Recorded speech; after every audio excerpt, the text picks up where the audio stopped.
Hello and welcome everyone. This is Sanat sir और आज के इस वीडियो में हम लोग पढ़ने वाले हैं मैक्रो इकोनॉमिक्स के one of the important topics जिसका नाम है बैलेंस ऑफ पेमेंट। तो चलिए वीडियो को स्टार्ट करते हैं। बैलेंस ऑफ पेमेंट क्या होता है?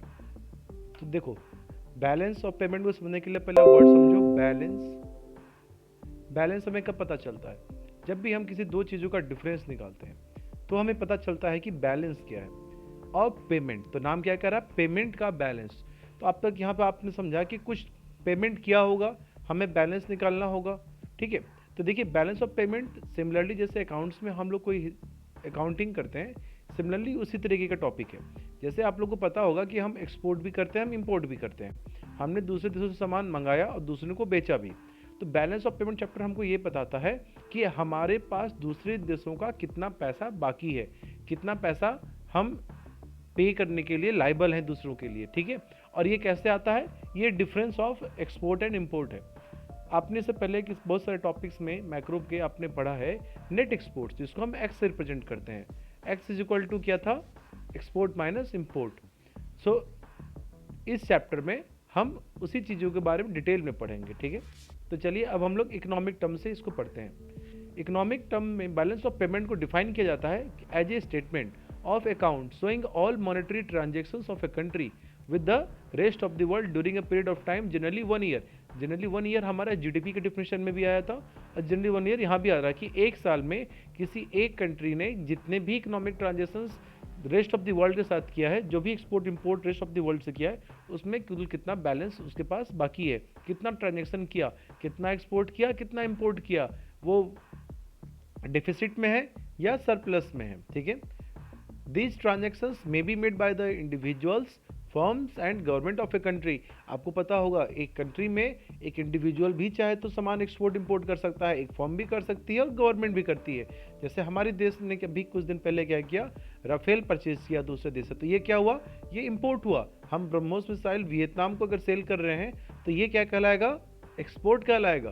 तो जब हम बैलेंस निकालेंगे साल में कुल कितना पैसा हमें देना है और हमारे पास कुल कितना पैसा आया, हमारे पास कितना फॉरेन रिजर्व आया। फॉरेन एक्सचेंज चैप्टर में आपने पढ़ा होगा कि जब हम इंटरनेशनल ट्रेड करते हैं तो हमें क्या मिलता है? उससे हमें उससे फॉरेक्स रिजर्व मिलता है, हमें फॉरेन एक्सचेंज मिलता है। इससे हम क्या करते हैं? हम और भी चीज़ें खरीद सकते हैं दूसरे देशों से। इसीलिए इस चैप्टर से हमें पता चलता है फॉरेन रिजर्व कितना इंपॉर्टेंट है हमारे लिए। चलिए आगे बढ़ते हैं। The monetary transactions relate to export and import of goods. देखिए ये मॉनेटरी ट्रांजेक्शन्स में क्या क्या चीज़ें इंक्लूड होती हैं? Export and import of goods, export and imports of services, international sale and purchase of financial assets, international sale and purchase of real assets. So हम लोग ये चार चीज़ें क्या करते हैं? सेल परचेज कर सकते हैं। या तो गुड्स बेचेंगे या गुड्स खरीदेंगे, सर्विसेज देंगे या सर्विसेज खरीदेंगे, या तो हम कोई एसेट्स अपने बेचेंगे या दूसरे देशों की एसेट्स को एक्वायर करेंगे। फाइनेंशियल एसेट्स हम क्या बात कर रहे हैं? फाइनेंशियल एसेट मतलब अगर कोई कंपनी, कोई अगर किसी भी कंपनी के स्टॉक शेयर्स वगैरह लिस्टेड हैं, हम उसको खरीद सकते हैं। आपने बीएसटी में पढ़ा है कि हम 11th बीएसटी में हम डिपॉजिटरी रिसिप्ट होते हैं, बहुत तरह के ऐसे इंस्ट्रूमेंट्स होते हैं जिससे हम दूसरे देशों में भी इन्वेस्टमेंट कर सकते हैं, तो उसका भी सेल परचेज इंक्लूड होता है। और कोई रियल एसेट है, कोई मशीन प्लांट एसेट वगैरह अगर आप खरीद रहे हैं तो ये भी क्या होता है? मॉनेटरी ट्रांजेक्शन्स में इंक्लूड होता है। क्यों? क्योंकि हम ये क्रॉस बॉर्डर कर रहे हैं तो ये बैलेंस ऑफ पेमेंट में उसकी अकाउंटिंग की जाएगी। आइए और डिटेल में इस टॉपिक को समझते हैं। There is a flow of foreign exchange into the country when we export goods and services और when the foreigners invest in our financial और रियल एसेट्स। देखिए जब भी हम एक्सपोर्ट करते हैं गुड्स को तो हमारे पास क्या होता है? फॉरेन एक्सचेंज का फ्लो आता है। ठीक है, उसी तरीके से जब हम खरीदते हैं तो हमारे यहाँ से क्या होता है? आउटफ्लो होता है, हमारे पैसा जाता है बाहर। सो इंपोर्ट करने के लिए आपको फॉरेन रिजर्व चाहिए। बिना फॉरेन रिजर्व के आप इंपोर्ट कैसे करेंगे? आपको अगर हथियार खरीदने हैं तो उसका पेमेंट तो डॉलर में होगा, और डॉलर नहीं होगा तो आप खरीदेंगे कैसे? आपको ये बात पता होगा कि कोई भी देश सारी चीज़ें खुद नहीं बनाता है, उसे इंटरनेशनल मार्केट से कुछ खरीदने पड़ते हैं। तो इंटरनेशनल ट्रेड तो इंटरनेशनल करेंसी में ही होती है, तो इसलिए इंटरनेशनल करेंसी कहाँ से आएगी? आपको ट्रेड करने से आएगी। However likewise there is the flow of foreign exchange from our country to the rest of the world when we import goods and services or when our resident invest in the financial assets और real asset of the country. उसी तरीके से जब हम import करते हैं, जब हम दूसरे देशों से सामान खरीदते हैं, तो हमारे यहाँ से जो करेंसी है, फॉरेन रिजर्व है, वो क्या होता है, जाता है। जैसे मान के चलिए कि मैं अगर अमेरिका में अगर जॉब करने लग गया, तो अमेरिका में मैं अगर क्या करूँगा, इन्वेस्ट करूँगा, तो अमेरिकन डॉलर में होगा। मैं तो मुझे पेमेंट तो रुपीज़ में मिल रही है, मैं वहाँ पे क्या कर रहा हूँ, डॉलर में इन्वेस्ट कर रहा हूँ, तो वो डॉलर जो हमें मिलना चाहिए था वो चला गया बाहर। तो इसको क्या कहते हैं, इंपोर्ट होता है, मतलब फॉरेन एक्सचेंज का आउटफ्लो होता है। BOP account record all receipts and payment of foreign exchange. Receipts are recorded as credit items while payments are recorded as debit items. तो जैसे बैंक में होता है, जब भी हमारे खाते में बैलेंस आता है तो हम उसकी क्रेडिट करते हैं, और जब हम पेमेंट करते हैं तो डेबिट करते हैं। तो सिमिलरली बैलेंस ऑफ पेमेंट भी इसी तरीके से उसकी अकाउंटिंग की जाती है। The BOP account thus prepared reflect performance of our economy in relation to the rest of the world. तो हमारा एक्सपोर्ट अगर ज़्यादा है, इसका मतलब हम प्रॉफिट में, अगर इंपोर्ट का ज़्यादा है तो इसका मतलब हम डिफिसिट में चल रहे हैं। BOP अकाउंट के 3 मेजर कंपोनेंट्स होते हैं, करंट, कैपिटल और ऑफिशियल रिजर्व अकाउंट। अब एक एक करके इनको डिटेल में पढ़ते हैं। देखिए, करंट एसेट, करंट अकाउंट में वैसे रिसीट्स और पेमेंट होते हैं जिससे हमारे देश की एसेट लायबिलिटी स्टेटस पे कोई चेंज नहीं आता है। ये आपने बजट चैप्टर में भी पढ़ा होगा कि रिसिप्ट्स, रेवेन्यू रिसिप्ट्स, वो रिसिप्ट जिससे गवर्नमेंट के एसेट्स लायबिलिटी में कोई चेंज नहीं आता है। देखिए, जब हमारे पास पैसा दो तरीके से आ सकता है, या तो हमने क्या किया, कोई सामान सेल किया होगा, या हमने कोई एसेट्स बेचा होगा, तो आपके पास पैसा आता है।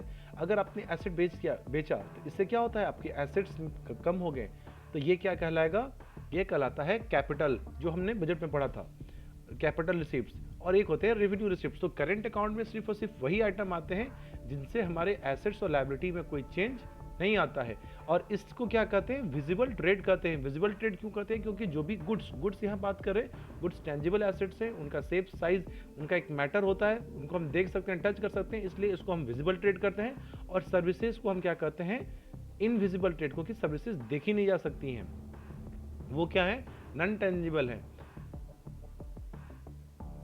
Export and import of services is treated as invisible trade. This is because services are not tangible and therefore cannot be seen while crossing the borders. Example, insurance services.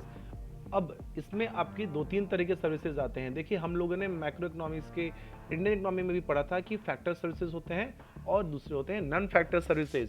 Factor services वो होते हैं जो factor payment के रूप में मिलते हैं। हमने पढ़ा था रेंट, इंटरेस्ट, प्रॉफिट, ये सब क्या थे, फैक्टर्स इनकम थे। तो factor services are those which led to factor payment और factor income. In fact, monetary transaction related to factor incomes are excluded as investment income and compensation of employees. देखिए, compensation employees हम लोगों ने macro economics में पढ़ा था, Indian economic के numericals में पढ़ा था।